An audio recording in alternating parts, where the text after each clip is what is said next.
금요일 아침 외신 브리핑입니다. 미국의 여러 경제 지표들이 오늘도 나왔는데요. 앞에서 이 홍순표 BS투자증권 투자전략 부장 겸 경제학 박사께서 이 소매 판매를 전반적인 숲을 한번 짚어주셨으니까 저는 경제학 학사에 맞게 좀 디테일한 나무를 한번 보기로 하죠.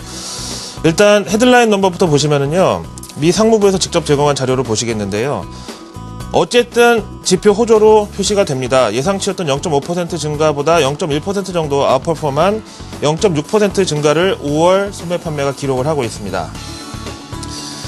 근데 요즘 이 미 경제지표 가운데서 주택과 소비는 항상 파란불, 그리고 고용은 좀 노란불, 제조업은 빨간불, 이런 추세가 이어지고 있는데요. 근데 연준도 결국은 이 출구 전략을 생각하기에 앞서서 결국은 금융기관이고 이 시장의 생리를 따르기 때문에 오히려 악재보다 불확실성을 더 싫어할 수밖에 없다는 거죠. 그래서 이런 차원에서 미 경제지표가 항목별로 막 들쑥날쑥하고 있는 이런 상황이 결국 출구 전략 시행에 있어서는 좀 부담이 될 거라는 거죠.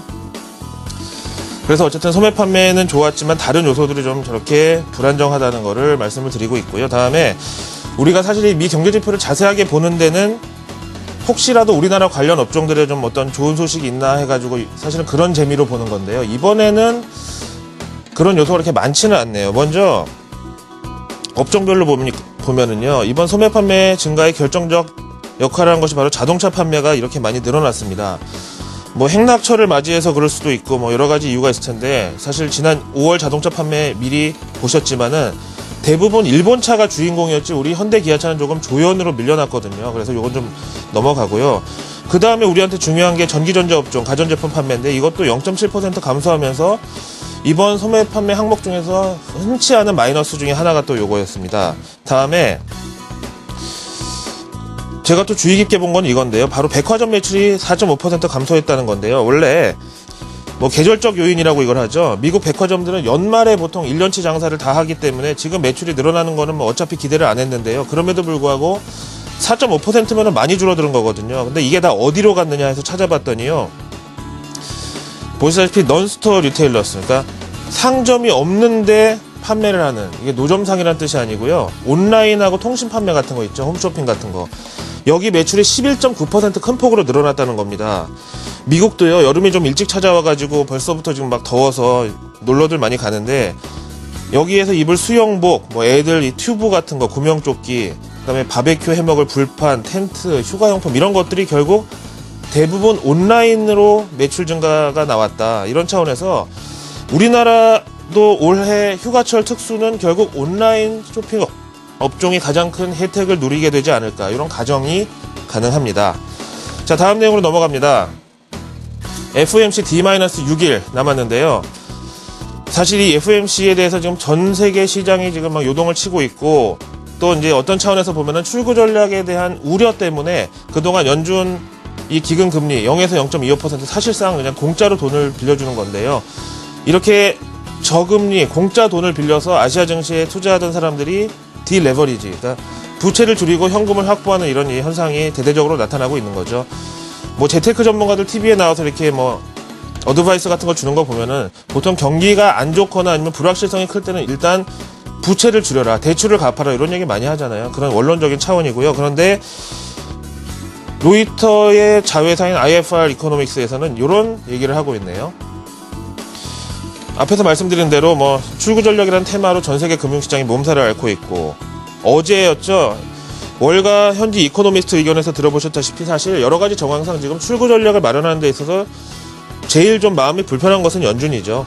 여기에 대해서 수요일 있을 다음 주죠. 6월 FOMC에 지금 연준에 대한 이 기대가 너무 크고 또 힘이 많이 실려 있고 전 세계에 이목이 집중돼 있는 만큼 연준은 이런 부담을 덜기 위한 묘책을 하나 고안해 냈다 이거죠. 그게 뭐냐면은요. 그야말로 액션이라도 제스처라도 우리가 이번 결정에 있어서 시장과 소통을 중요시했다, 이런 증거로 뉴욕 연준이 실시하는 프라이머리 딜러 서베이 결과를 적극 반영할 것이다 라고 보고 있네요. 이게 뭐냐면은요. 월가 각 금융사 딜러들 가운데 연준하고 직접 국채나 팁스, 우리말로 물가연동체 같은 거 직접 거래하는 자격이 인증된 공인 딜러들을 상대로 실시하는 서베이고요. 바로 이번 결과가 FOMC 분위기를 좌우할 것이다. 근데 이 설문지를 이미 다 연준에서 회수를 해서 갖고 있고요. 결과는 아직 공개가 안 됐는데 도대체 그 내용이 어떤 게 들어있나 한번 구경이라도 좀 해보실까요? 6월 뉴욕 연준 프라이머리 딜러 서베이 설문지입니다. 네, 여기 보시면은 내용이, 저는 이게 어떻게 보면 뉴욕 연준에서 하는 서베이는 뭐 공공문서 혹은 통계청에서 하는 뭐 인구 센서스 같은 그 정도의 아주 공인성을 가지고 있는 서베이인데, 항목을 보면은 상당히 좀 반전이 있습니다. 먼저 1번의 주관식으로요. 이번 FOMC 성명서에 전에 없던 어떤 새로운 변화가 있을 것이라고 예상하느냐? 이게 주관식이에요. 쓰라는 거예요, 직접. 그 다음에 2번 보니까 연준 첫 금리 인상을 언제쯤으로 예상하느냐. 그래서 2013년 하반기부터 2017년 하반기까지 이렇게 쭉 해서 이 V표를 하라는 거죠. V로 이렇게 체크하라는 거고요. 다음에 5번에 가니까요. 이건 또 더 노골적인데요.